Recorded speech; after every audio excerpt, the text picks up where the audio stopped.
Alright, welcome back to the channel. I'm just going to go ahead and go over the cars a little bit so you guys know what I have here. This is a 1986 Corvette. It's the C4 model they're called. It has 99,200 miles on it. I got it roughly just over a week ago, I think.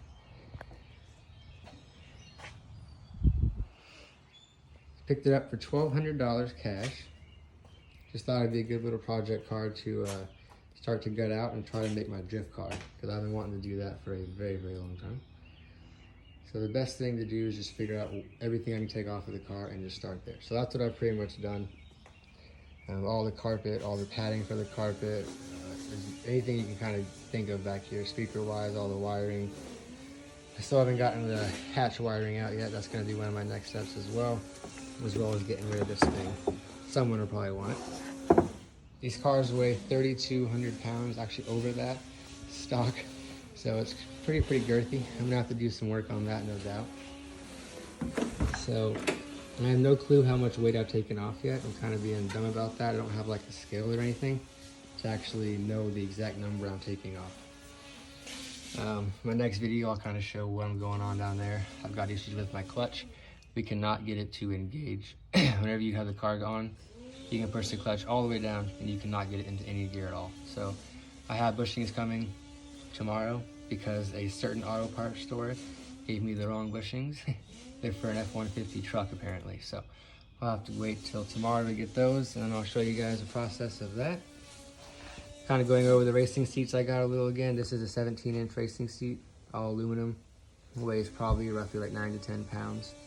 And then that over there is a 16-inch racing seat. It weighs about the same, maybe a little bit more, because it has some extra material to kind of hold you, like your rib cage in and everything. So I can't decide on what seat I'm going to put into which location yet. And so I got to get the brackets and everything done anyway, so I got a little time to play with it and kind of go from there. My main goal is to get another steering wheel as well. I don't really feel good with this steering wheel. Probably have to get something cheap aftermarket. I really don't know yet. And then I'm going to get a hydro brake, and I'm going to put the hydro brake right to the right of the shifter. I think that's going to be a pretty good fit for me. But also, once I do it, I can just play with it and see. The dash is going to come out next. That is in like very, very good condition. It has a small little crack right there. Someone won't be too happy about, but someone will take it. So I'm going to have someone help me take that out, so I'm very, very careful with it and don't risk breaking it. But that's pretty much it so far, what I'm doing with the car.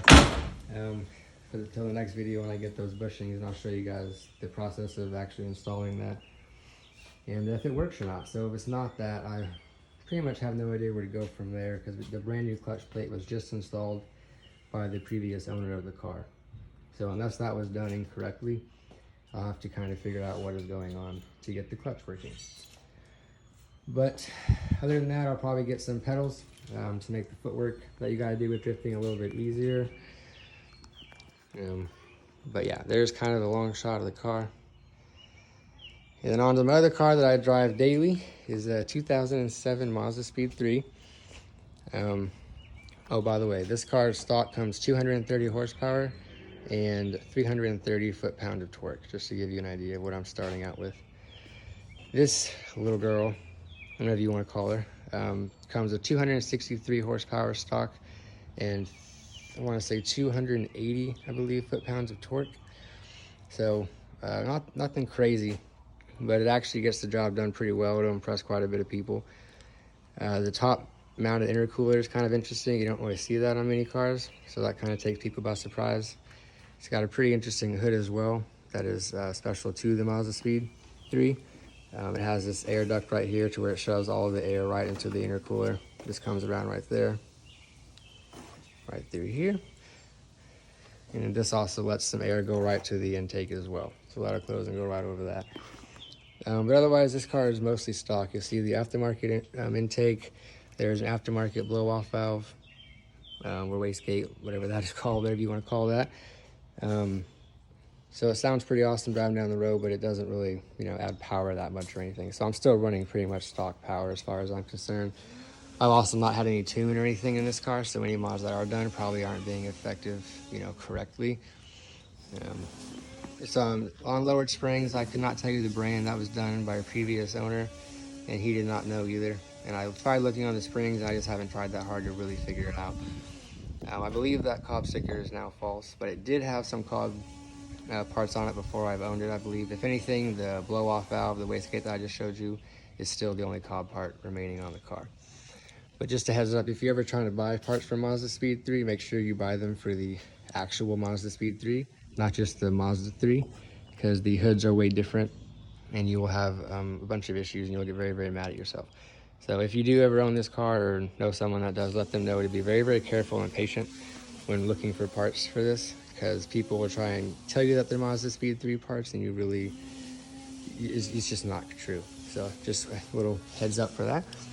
I believe it's lowered close to 2 inches. I have a storm shelter and it's kind of throwing off my levelness here for you guys.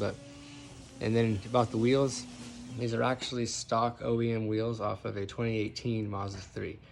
So the old black wheels that were on here were just very, very washed out, and I got very, very tired of looking at them. So I paid $200 cash for all 4 of the wheels without tires. So it was pretty much just 50 bucks a wheel.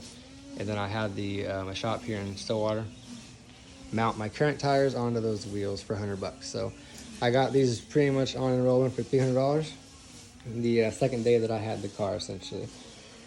So the back end kind of gives you an idea of a little bit more of where the fitment sits. I'm a little bit upset with the camber I have on the car.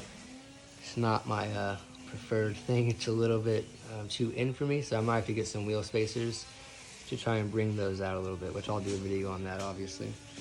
Now, completely stock exhaust. It's one of the best sounding stock cars to me ever, which I'll also get some videos of eventually. This car right now is kind of interesting. It has 170,000 miles on the body and everything like that, but the engine has been replaced about, hard to say really now, but probably 60,000 miles ago. So the engine, has over 100,000 miles on it still. So it definitely takes a little bit of work to keep this thing going. Since I've gotten the car, I've replaced the oil cooler. I have replaced all the spark plugs. The brand new thermostat was put in the car.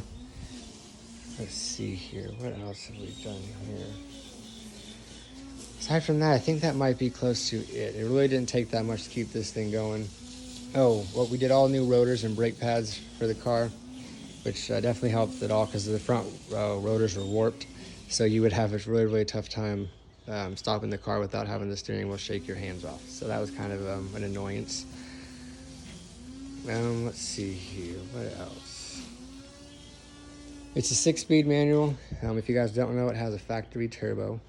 It's a 2.3 liter. So it's not the most impressive car on paper. But if you do everything right and take care of it like you're supposed to, it'll really impress some people as well. I've pulled on some Mustangs on the highway.